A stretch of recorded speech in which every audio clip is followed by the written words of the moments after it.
Je suis ravie de vous retrouver ici pour vous présenter mon studio, vous présenter comment se passent des cours de piano en visio, en tout cas avec moi. Vous allez voir différentes scènes que j'ai créées dans le souci que vous retrouviez sensiblement la même information que ce à quoi vous pouvez avoir accès dans des cours en présentiel. Je vous laisse vous faire votre idée. À tout de suite.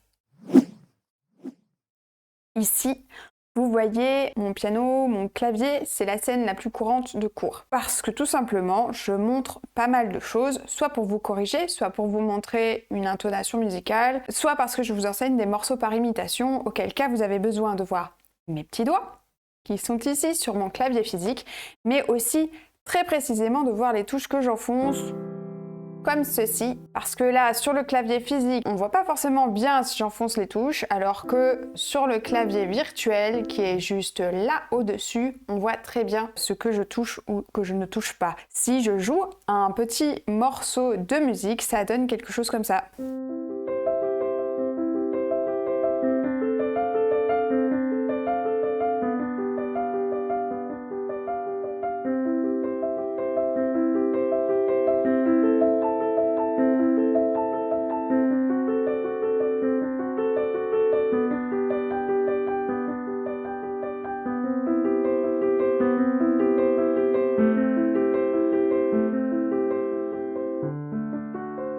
Etc.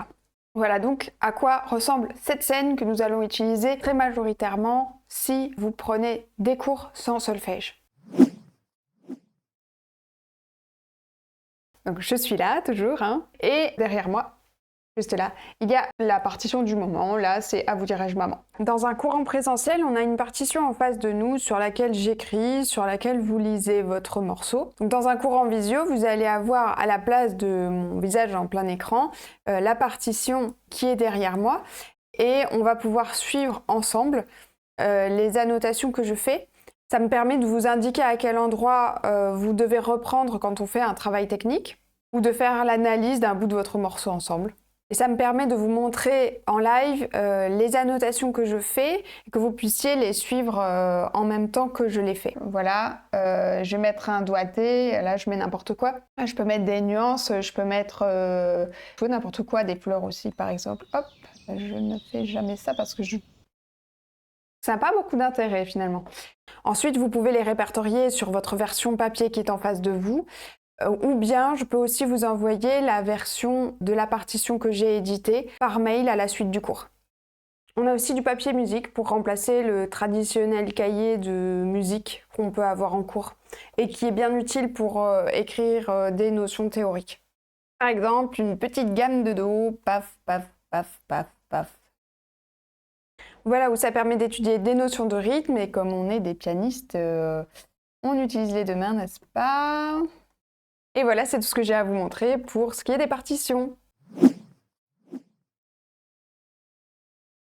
Et ici, vous êtes sur mon navigateur internet. C'est le cours de Cerise. Et Cerise est une élève, donc une élève imaginaire. Quand je commence à être seule, des fois. Donc en fait, j'ai un fichier Dropbox que j'utilise avec vous qui me permet de noter les trucs classiques qu'on met sur un cahier de cours en fait, le travail à faire, les objectifs qu'on poursuit, l'heure et la date du prochain cours. Ils ont la particularité, ces fichiers, d'être aussi bien éditables par vous que par moi. Donc il y a notamment cette petite rubrique-là qui s'appelle « Intention pour le cours ». Avant de faire cours, je prépare mon cours et je nomme ce qu'on va faire. En général, c'est comme des choses auxquelles vous attendez. On va travailler tel morceau, on va travailler tel exercice, on va réviser telle gamme, etc. Mais c'est vraiment quelque chose que je vous encourage aussi à éditer. Parce que ce qui m'intéresse, c'est que les cours répondent à vos attentes, pas aux miennes. Pendant le cours, je prends des notes. Comme ça. Voilà. Et je vais par exemple consigner les supports à cet endroit-là.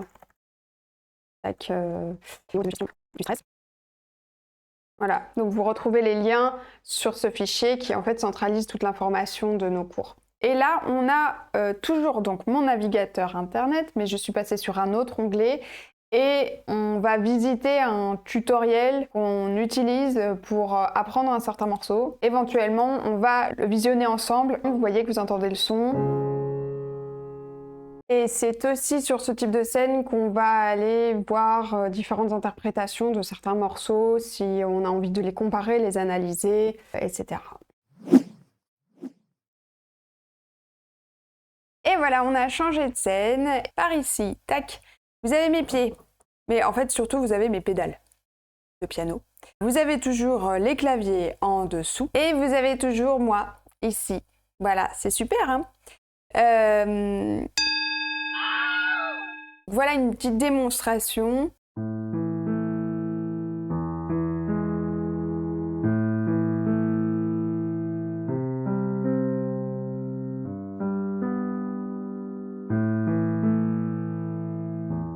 Voilà.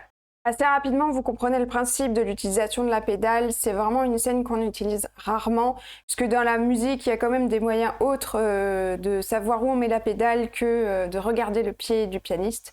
Évidemment, que ce soit avec l'oreille ou que ce soit sur la partition, cette information-là, on la trouve quand même différemment. Dernière scène, pour vous montrer mes cheveux. Vous avez vu ça, comme ils sont longs? Ouh, ça va pas durer longtemps, hein. Non, en fait, c'est une scène pour vous montrer mon profil. Donc, et voilà, raté. Là, vous voyez, moi, avec mon épaule, mon coude, ma main. Vous voyez la posture de ma main quand je joue. Oh, c'est beau. Vous voyez aussi mes mains comme ceci. Hop là. Cette caméra, elle est faite pour bouger comme ça, si c'est nécessaire pour que vous voyez davantage mes doigts. C'est une caméra que je peux mettre de l'autre côté. Ça va me demander un peu de travail, donc je vais pas vous le faire. Vous êtes mignons. Pourquoi voir mon épaule? Pourquoi voir mon coude? Quel intérêt ça a?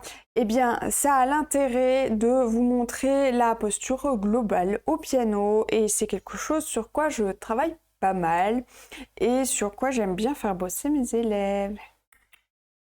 Pourquoi? Parce que c'est une question d'ergonomie. Voilà. Mais ça, vous en saurez plus quand vous prendrez cours. Ça, ce sera bien le jour où vous prendrez cours. Et vous serez très heureux. Voilà à quoi ça sert. Voilà, maintenant, vous savez tout. Je vous ai tout montré. Il n'y a plus rien. Attendez, en fait, si, j'ai un dernier truc à vous montrer. C'est rigolo, vous allez voir. Voilà. Alors, tout le monde adore les métronomes. Vous en rêviez, je l'ai fait.